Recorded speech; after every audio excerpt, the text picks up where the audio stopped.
Welcome back, everyone, to another Saturday where we have Tax Talk Live. We're live on YouTube, Facebook, and Instagram. And we just want to start out by saying thank each and every one of you all for tuning in with us each and every Saturday, coming to get your tax information, coming to get your questions answered. And for those of you who are new with us for the first time, welcome to Tax Talk Live. So we're going to go ahead, we're going to get into the reason why we're here. We're here on Tax Talk Live. We have friend of the show with us. Welcome back. Good morning to you, Miss Valerie. How's everything going in the great state of Texas? How are you doing? I'm doing great. Good morning. Thank you, Bree. Texas is beautiful. Easter is going to be a beautiful, beautiful day. I think we only have like a 5% chance of rain, but so it's great. Yeah, and this is a I know it's a very busy weekend. Good Friday on yesterday. So with the Easter weekend, a lot of activities going on and, just a lot of time with family and friends. And so I just want to say thank you for making time to come back and be with us here on Tax Talk Live. Now, you did share with us last time that you would come back, so you kept your word, and so you're back here with us. So we're gonna go ahead and jump into it. We have something really really special in store today. We're going to be talking about something I know you're very very familiar with due to your background in real estate. So we're just gonna go ahead and jump into it today. We're still on understanding forms. And so, for those of you who are just joining us, you can see we've already been through a number of forms. But today we have something special. We're going to be talking about the Schedule E. And the Schedule E is very, very important when it comes to real estate. For all of you who have a real estate background, you're very familiar with this. And so, for those of you who don't, we're going to go ahead and make you familiar with this. Anything you want to go ahead and share, any insights, Valerie, that you want to drop off before we go ahead and get into the beginning of Schedule E? The only thing is, I'll just remind everybody that just remember that the tax plan is an incentive plan. So use it to our advantage.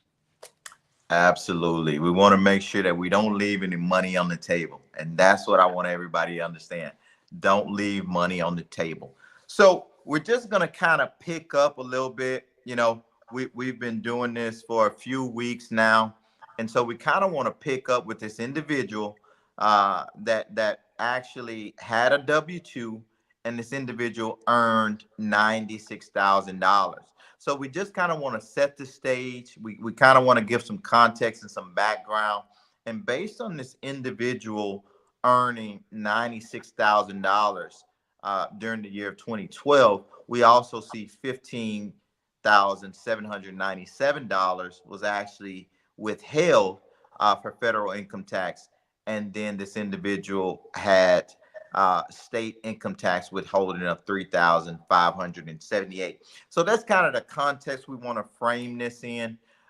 We want to look at this individual's 1040, and we see here on the individual's 1040, we see his annual wages, the 96,537, and we also see here on line number 17. So this is an actual tax return from a real individual. As you all can see, we've highlighted in black the information that's sensitive and confidential so that we can preserve this individual's reputation, as they were kind enough to share with us their actual W-2. And so we see on line 17, it says rental real estate, royalties, partnerships, S corps, trust, and also where you can attach Schedule E. And so this is where Schedule E is so powerful. This is one of the most powerful tax benefits when it comes to real estate. Real estate provides you with tax benefits like no other when it comes to lowering your tax liability. And so we see here there are a number of lines here, starting with line number 7 in the income section.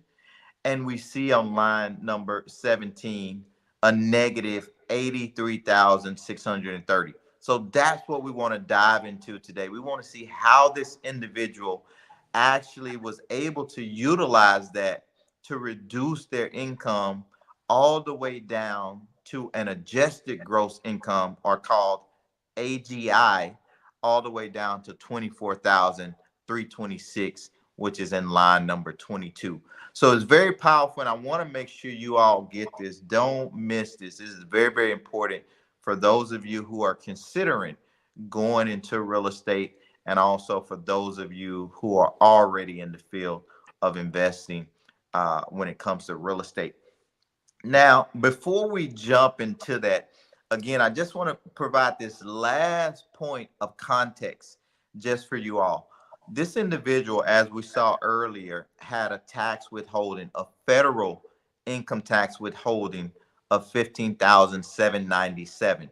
So we're just setting the stage to show you how powerful the Schedule E was in having an $83,000 deduction on this individual's adjusted gross income, and how this individual ultimately was able to get a full tax refund on all of his federal withholdings of 15,797. And you see that here highlighted on the screen when it comes to those 73 and 74, line 73 and 74.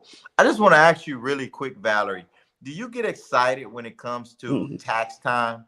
Do you get excited about getting that tax refund? Do you already have plans for it? Do you already have it spent? Do you already know what you're gonna do with it? Or, do you do you just kind of wait until it comes, and then you just kind of figure out where you want to spend it at? So with me, there's two different things. There's tax preparation and there's tax planning. So, the preparation of taxes is, during this time, you're preparing your taxes with your CPA. But the tax planning is planning for the year so that I'll know what to expect next year. So planning my life, right? So that's when I get excited. Like, I get excited for the planning because then I already know what's coming. I'm not paying anything, or I actually get a little bit of my own money back. It's not that the IRS is giving me anything. They're just Yeah. giving me my money back. So I always get excited during tax planning because it just pumps me up. That's what keeps me going throughout the year. So Yeah. Yeah, I know it's a very exciting time, and I know we're about to jump into the Schedule E, but I want to say this really quick because I had a chance to talk to a few people throughout the week, and I just want to advise everybody to take advantage of all of your options. I know there are a lot of people out there that they're in such a rush. They're in such a rush to file their tax return that they end up leaving money on the table. And so, how do you leave money on the table? You still may have some forms or some schedules that you miss. You may have some additional documents that may be coming to you that you forget to include. And I just want to advise everybody, you're not under any pressure, or you shouldn't be under any pressure whatsoever to file your tax return. The IRS even gives you a 6-month extension if you need it. So if you don't have everything ready by the April deadline, by the April 15th deadline, then you're able to file an extension, and that extension will give you 6 months. And so we know this year the deadline is going to be April 17th, but I want to make sure you all don't get in a rush. You file your tax return when it's right, when it's completed. And this way you avoid different things like mistakes and errors. You avoid an audit or triggering an audit. And also you avoid delays with your tax return. And I'm telling you all this from personal experience. I literally just filed, and it's a true story. I was just talking to a good friend of mine earlier. I literally just filed my 2021 tax return.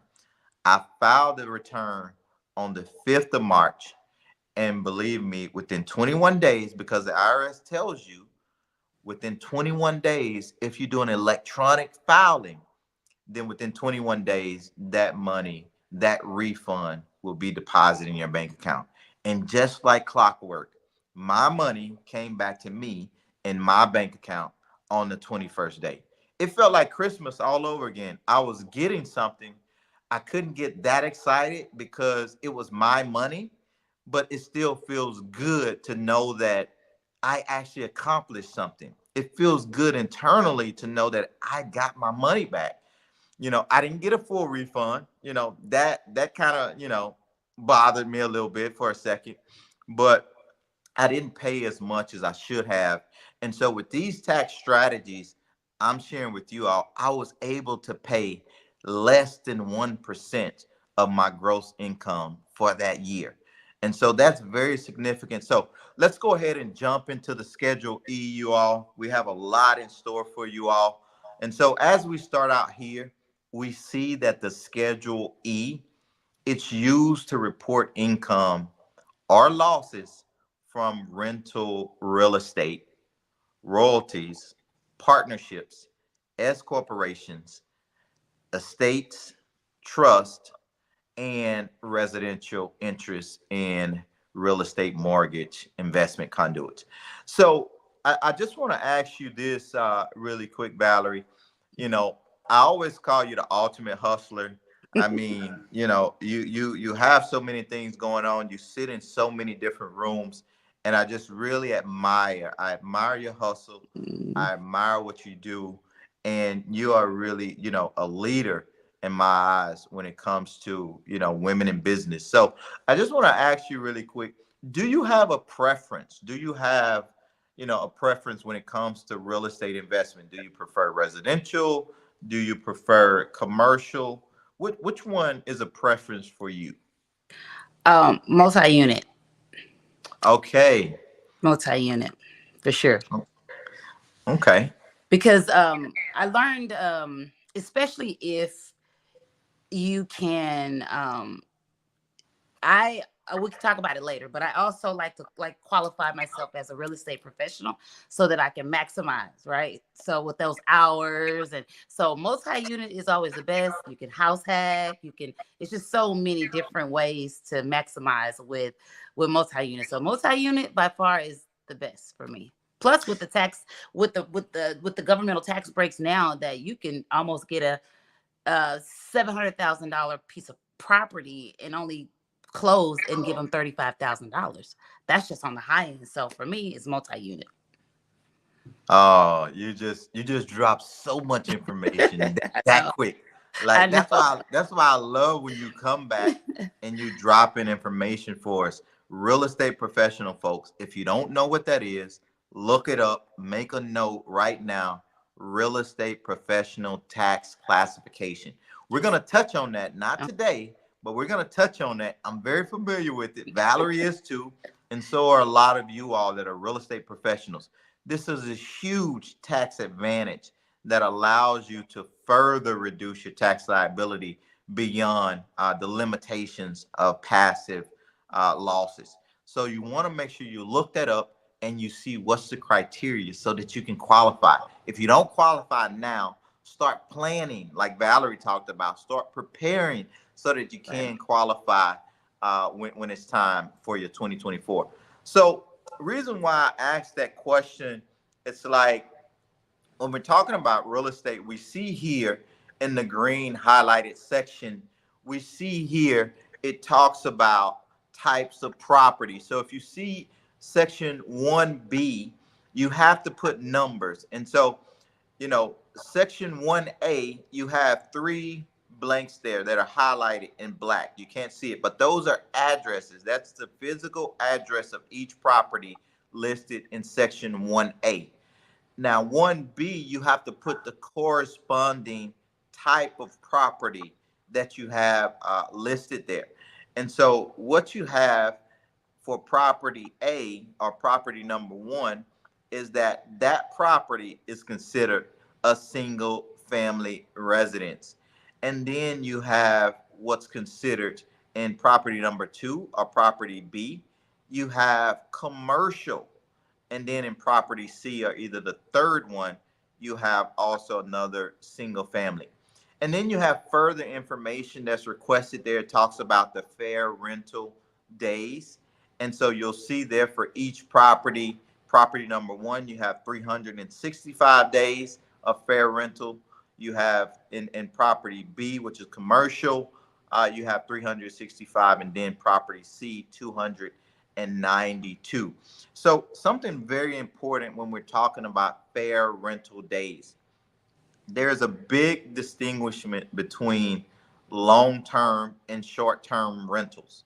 I want you all to make another note. This is another gem that's being dropped when we talk about long-term and short-term rental, because there's a significant difference and there's additional benefits for short-term rentals. And so I want you all to look into that. We're going to touch on it, but it won't be today, but we're going to touch on the difference between long term and short term. As you all can see here, just by the figures, these are long term rentals. And so let's go ahead and jump down and look at section number 3, where it talks about income and it talks about rent receipts. So for each one of the properties, the Schedule E actually segregates each one of the properties, and you're actually able to put the rental income or the rents received for each one of the properties. Now, I know you always, talk about record keeping, Valerie. You're stickler for record keeping, and you talk about how important it is. Let me ask you a question, because I know you do real estate day to day. I'm gonna just touch on a little bit of your business. I ain't gonna go too deep into your business. I'm gonna just let the people know, a little bit of business. But I know you invest in real estate. I know you have your real estate license, and I know you're doing a number of things in the real estate space. But how important is it to capture those rents that are received? Because I know some people are always asking the question of, I receive rent in cash. Should I report it? Should I withhold it? Like, just give us some insight as to why it's so important to be able to capture those rents received, whether they're received in cash or whether they are direct deposit, they're received in check, money order, or electronic payment.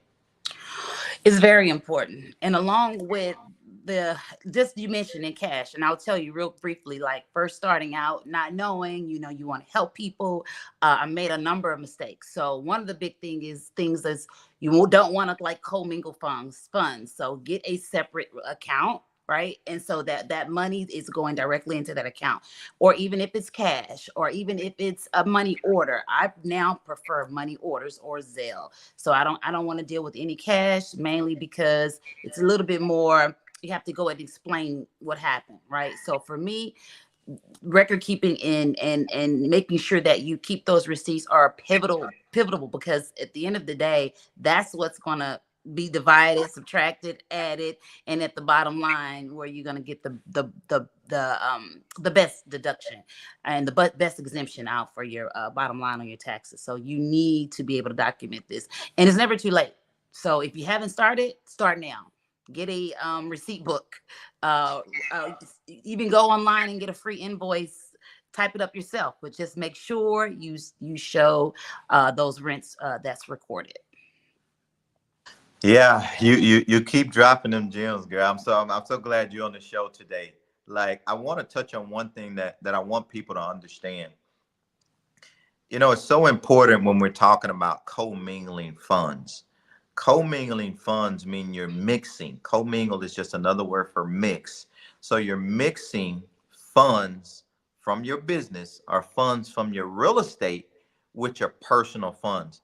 The reason why this is so important that you don't mix and you don't commingle is because if you're ever audited, the IRS is very clear about commingling. If you found commingling funds, then the IRS is going to see that as personal use of funds. They are not going to see it as business. And so you don't want to put yourself in that situation at all. It's not a winning situation. It's not a winning approach at all.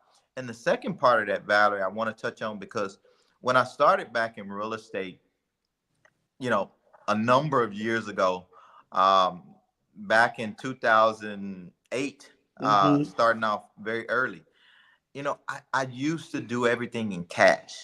I used to receive, those rents in cash.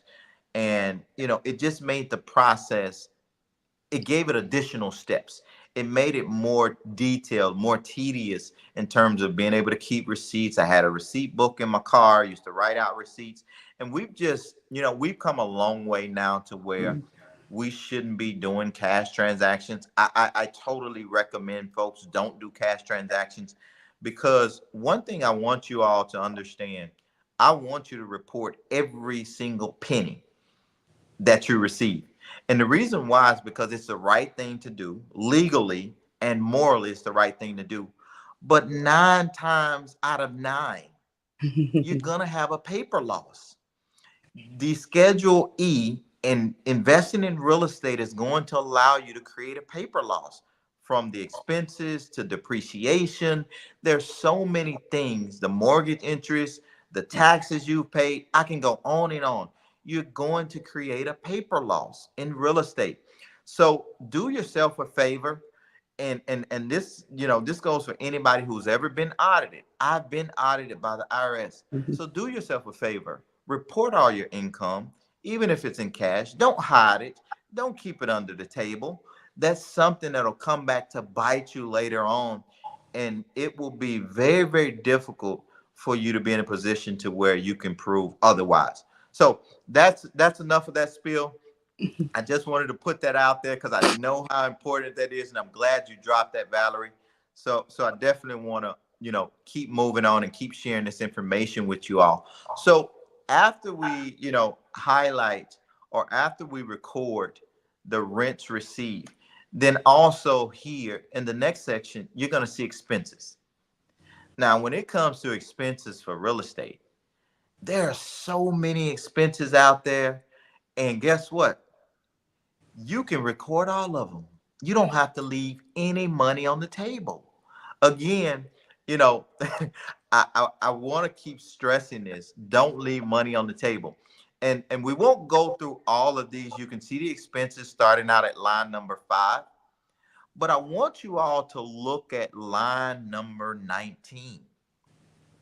Line number 19 gives you the option to where there's an additional statement attached to this return that allows you to capture those additional expenses that are not specifically listed here. So you don't have to leave any money on the table. So whether you are, advertising your property with a sign out in the yard, whether you're doing digital marketing and advertising your property, whether you have someone that's coming out there and they're cleaning off your, the concrete, they're doing a pressure wash they're doing a pressure wash on your home. They're doing a pest control service every quarter. They're mowing the lawn.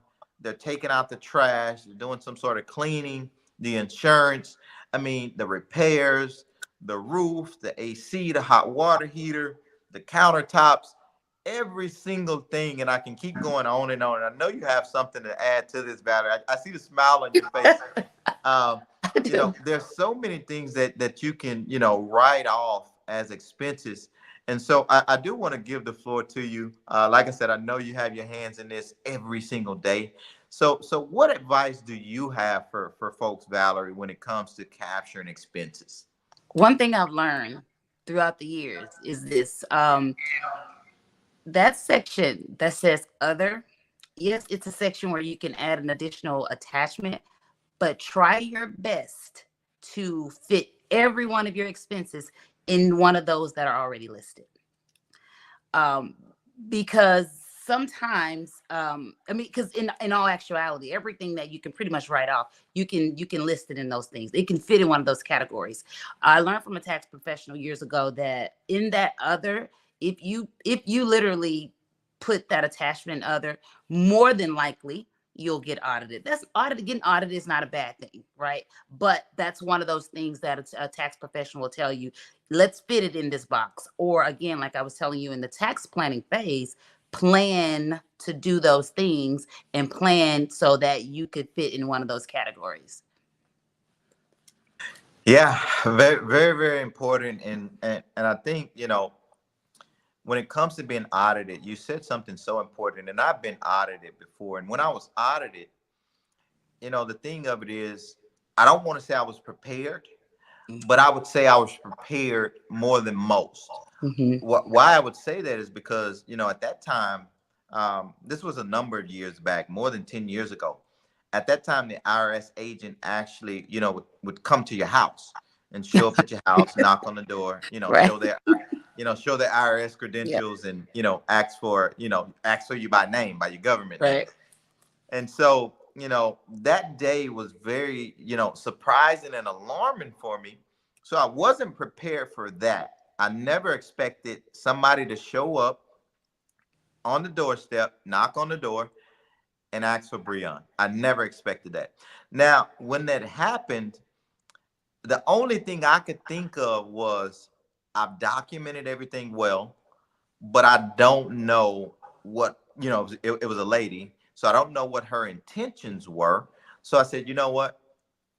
I saw her credentials. I told her I'm the right person. I had to show her my driver's license to Mm-hmm. validate, this is who I am. Yep. And I asked her, I said, do you mind waiting, here for a second? I went and picked up the phone and I called my CPA and I said, hey, I have somebody here on my doorstep. What do I need to do? So I was prepared enough to call the CPA. So I had a CPA, which was another part of preparation. And so CPA told me very quickly, hey, I'm going to send you over a Mm-hmm. special power attorney form. That way we can get this executed. And this gives us the authority on Yes. your behalf to work with them in terms of this audit that you're going through. And I went back to the door and I told the lady, this is my CPA. This is her contact number. This is a special power of attorney that I had. I printed it out, the special power of attorney I had, and they'll be the ones that are working on my behalf from this point forward. And that was the smoothest part of the audit I ever had because I never saw the IRS agent again. I only received correspondence from the IRS in the mail. They sent me a letter saying that, the audit had been concluded and the audit had zero findings. And so the only thing I had to do is, provide my CPA with some additional documentation throughout the audit, and I had to cut a check. That's That's it. it. It was That's it. literally that smooth. And so I want people to understand, we don't advise just having a CPA for the sake of it, but having a CPA, having a tax attorney on your behalf will save you a lot of headache, a lot of additional time when it comes down to being audited, and also good record keeping. That's your responsibility. It's not the CPA, it's not the tax lawyer. That's your responsibility to have good records. And so the combination of good records and a CPA, I've never dealt with an audit again. And so I've been very fortunate to say, okay, I've went through that. It wasn't as painful as I thought, but I've also heard of others who went through it and it was actually very painful for them. And some of them actually had findings that Mm-hmm. actually led to them having to pay penalty, having to pay interest, and also depending on the size of those penalties and interest, some of them actually had to get on a payment plan Mm-hmm. with the IRS because we do know the IRS can put liens on property. We do Yep. know the IRS can garnish wages, and we also know that the IRS can give you prison time. Mm. So you want to get this right, folks. You want to make sure you're doing this legally and you're doing this from an ethical and moral standpoint. So we kind of jumped through what I wanted to cover. I know that we're not getting through the whole schedule E. There's so much to jump into, but we want to give you bite-sized pieces. We want to give you enough information that you can digest, you can fully understand it, and we'll come back and give you more information next week on the Schedule E. We want to go ahead and go back now to our, familiar websites where we're always recommending. If you have a question, go to this website, irs.gov/forms dash instructions. You can look at current year forms, you can look at prior year forms, and you can put your questions here and get them answered by the IRS's website. There's no better website, there's no better information. Leave Google alone. Come here and get your information directly from the IRS, which is a reputable and a legal source. So make sure you do that. Um, I don't know about you, Valerie, but I'm ready for some questions. You ready to jump into some Yeah, question and answer? I mean, let's because do it. I mean, you the real estate professional. You dropping gems left and right. So let's go ahead and get into some questions. You all, I know we have a number of questions that we've received, so we're gonna go ahead and jump into those questions today. So if we can go ahead and start putting our first question up on the screen. Um, so the first question here talks about what is Schedule E, and for whom Schedule E is required. So again, I want to come back to Schedule E and basically let you all know Schedule E is for real estate. It's also for any S corps. It's for partnerships. It's for those real estate mortgage investment conduits as well. And so you want to use it. And today we're talking mostly about real estate. You want to use Schedule E to record your income for those real estate properties. You want to use it to capture all of those expenses. And it is required for anyone who is actually falling under any of those categories that I mentioned. Very good question. All right, let's jump to the second question. So it says, how does one determine the amount of rental income to report on Schedule E? And so it's very important. I know that we actually covered this earlier. And so when we talk about the rental income, again, we want to report the actual income that was received.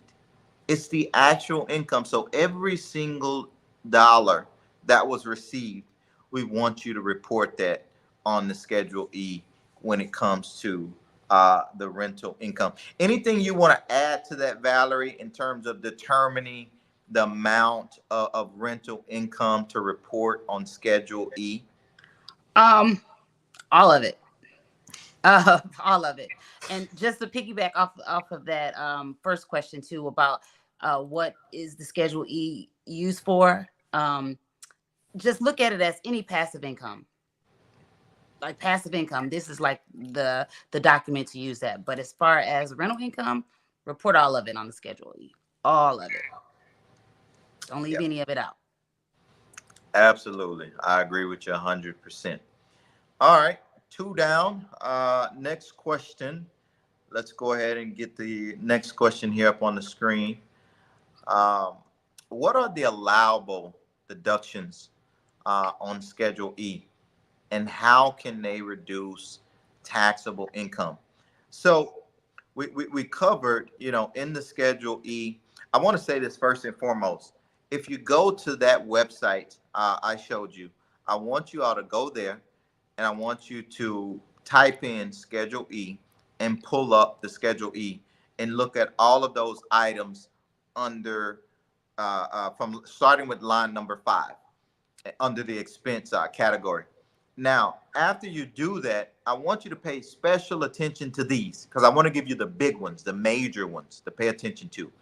So the first one I'll start out with is talking about mortgage interest. So if you have a loan on that property, then the bank is going to send you a form every single year with the amount of mortgage interest that you're able to use as a deduction. Don't leave that money on the table. Don't file your tax return before you receive it from the bank. Wait on your form. If it's a little delayed, it's okay. It's better to be delayed than denied. So wait on the form to come, and then you'll be able to add your mortgage interest. The second one I'll hit on, because I know Valerie have a couple of, a real, a lot of those major ones. The second one I'll hit on, and then I'll turn it over to you, Valerie, is depreciation. Mm-hmm. Depreciation is going to be huge. It's Very. going to be huge when it comes to creating that paper loss we talked about. And that's the primary focus of real estate, is to reduce your tax liability personally on the W-2 income or the 1099 income. And depreciation is a huge deduction. Uh, Go ahead, Valerie. Any big deductions that you want to share? Depreciation is the best. Yeah. Depreciation by far is the best. Like we mentioned earlier about that being qualifying for that real estate professional status, and you don't have to be a licensed realtor. You just have to know that the key to that is not hiring property managers, right? I know sometimes that it does make life easier, because I'm a big advocate of time is money. And if I have to pay for someone to free up my time, I'll do it. Yeah. However, when it comes to this, you want to make sure that, especially when you get to the place where you're buying multiple investment properties, right? You want to be able to, and it's not that difficult. It seems like a lot to manage, but it's not that difficult. So if you that rule, that 750-hour rule, and managing that property, you can meet that if you do not hire a property manager. It'll be a lot harder for you to prove that if you have a property management company. So stay away from that. I know it's easy, but stay away from that and take that deduction, because you could literally not pay anything because of this depreciation. Yes. So understand depreciation is your best friend, especially at the beginning years of buying that piece of property. Yeah. Absolutely. And I want to go ahead and drop this as well. We didn't cover it, but I want to go ahead and drop it. It's so important. When it comes to depreciation, what I want you all to understand is, when it comes to depreciation, there's a difference between residential real estate Hmm. and commercial. So Hmm. for depreciation of residential real estate, that's 27 and a half years. And when it comes to commercial, then you have 39 years. Now, I'm not talking about advanced methods of depreciation. I'm not talking about cost segregation studies and things like Hmm. that help you accelerate. I'm just talking about the standard depreciation, or the traditional depreciation method: 27 and a half years for residential and 39 years for commercial. So there are a lot of different things out there. There are a lot of different advanced strategies out there. And so we want you to really understand that real estate is your best friend when it comes to lowering your tax liabilities. There's nothing out there competing with real estate when it comes to giving you the deduction. So that was a very, very good question from that individual. Let's go ahead and take the next question.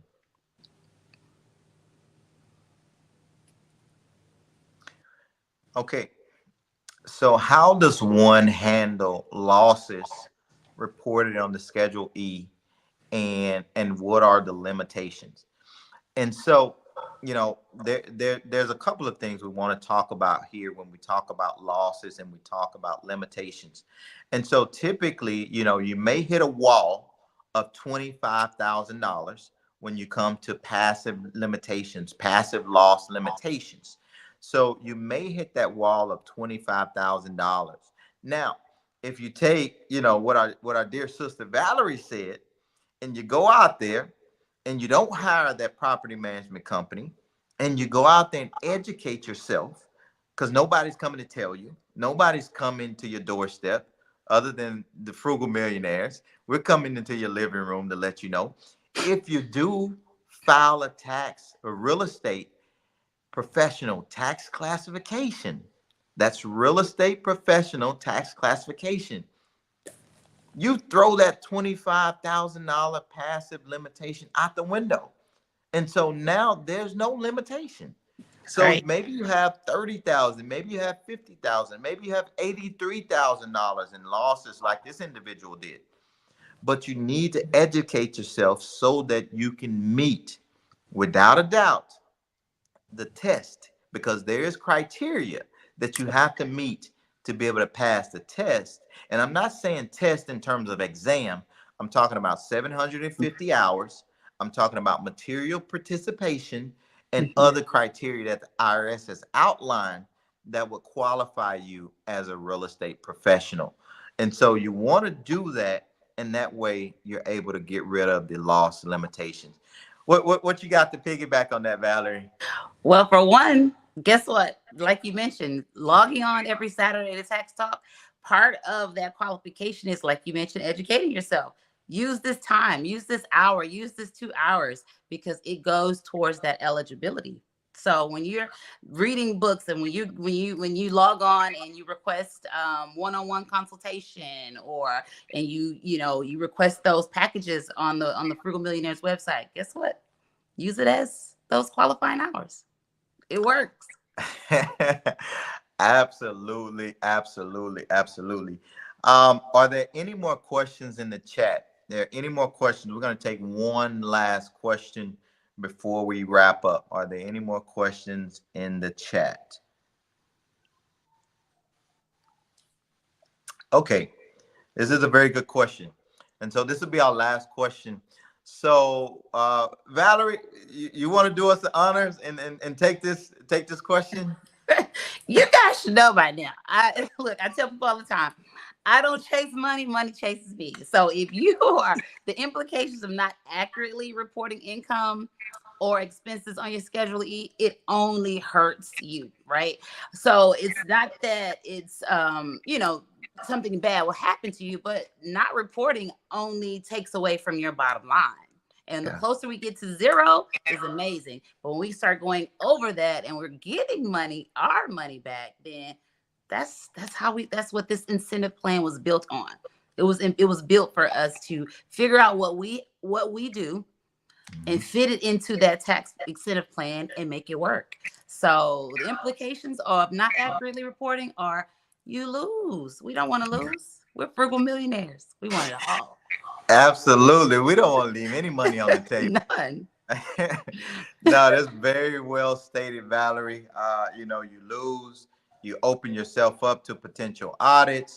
You could potentially delay your return. Just a lot of things that comes with you losing.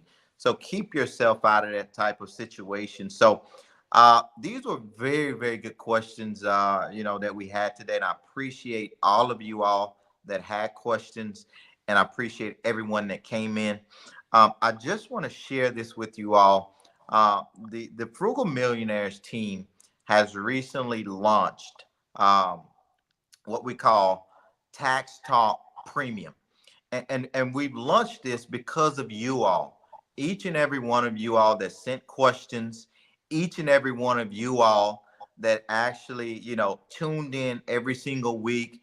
Those of you who reached out to me by phone, those of you who said, hey, I don't understand taxes, hey, I need help.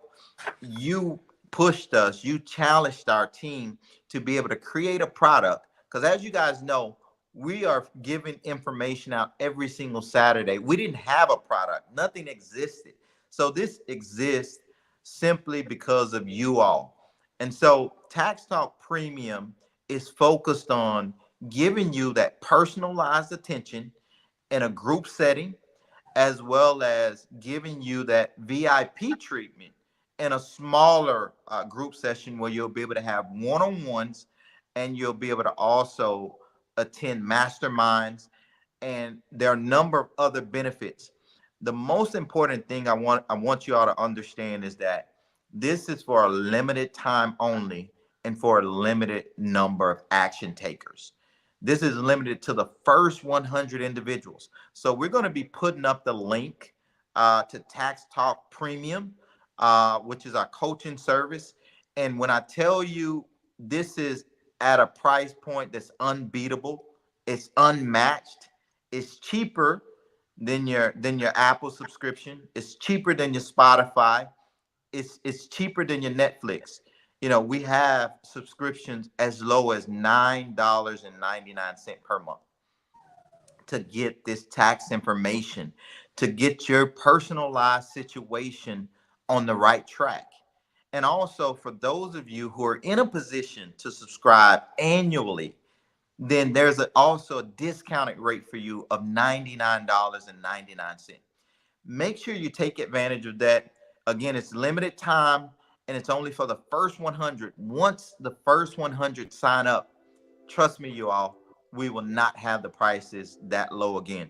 But we want to give you all something that you can utilize, that you can benefit, that you can understand when it comes to your taxes. Because taxes, as we know, it's going to be the most significant expense that we all will face throughout our life, whether that's personal income tax, whether that's property tax, whether that's sale tax. Taxes are going to be our most significant expense. And so I just want to let you all know about Tax Talk Premium. I'm going to ask the team to go ahead and put the link up in the on the screen so that you all can see that. And we're going to go back to our dear sister Valerie. We're going to bring her back up and allow her to share any final comments with you all, any parting words before we conclude Tax Talk Live this Saturday. So go ahead, Valerie. What do you have Um, for people? I think the only thing I can recommend to, I think it's important that everybody starts to create your personal financial statement. Always get in the habit of creating a personal financial statement. That's how, when you Google and say, what is Bill Clinton's or Donald Trump's net worth, right? You want to start looking and understanding your personal financial statement, updating it, and the more passive income that you have, the greater your net worth is, right? So that passive income that you're listing on that Schedule E, like real estate, you want to put more things in that bucket so that you can increase your net worth. I don't know a frugal millionaire or a non-frugal millionaire that does not invest in real estate. So invest in real estate. Always a pleasure, Valerie, to see you. I know, like I said, you're the ultimate hustler. You have your hands in a number of things. So I'm so privileged. I'm so honored every time I get a chance to, see you, every time I get a chance to learn from you. Every time I'm learning from you. And so I appreciate you stopping by. And I always want to put you on the spot.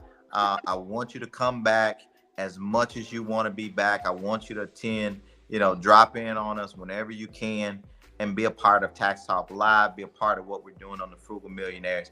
This is your home as well. This is your place. And also, last but definitely not least, I want to wish you a happy Easter. I want to wish you, a safe weekend with, a lot of increased traffic and things out there on the road. But it's definitely good to see you. And, looking forward to seeing you again soon.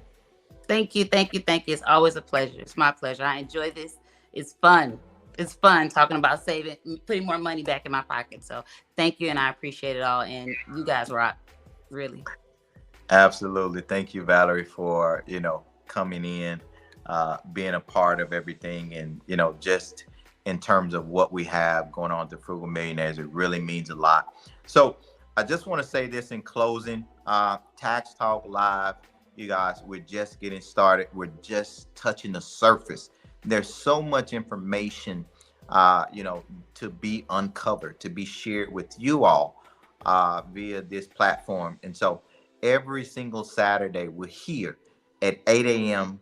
Eastern Standard Time sharp. So make sure you don't show up on time, you show up early.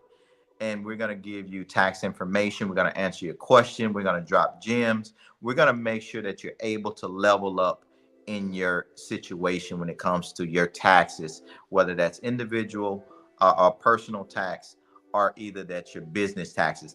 And for those of you, who are interested in our Tax Talk Premium, I suggest you to join now. Go ahead and act now. This will not last. It will not be around for long.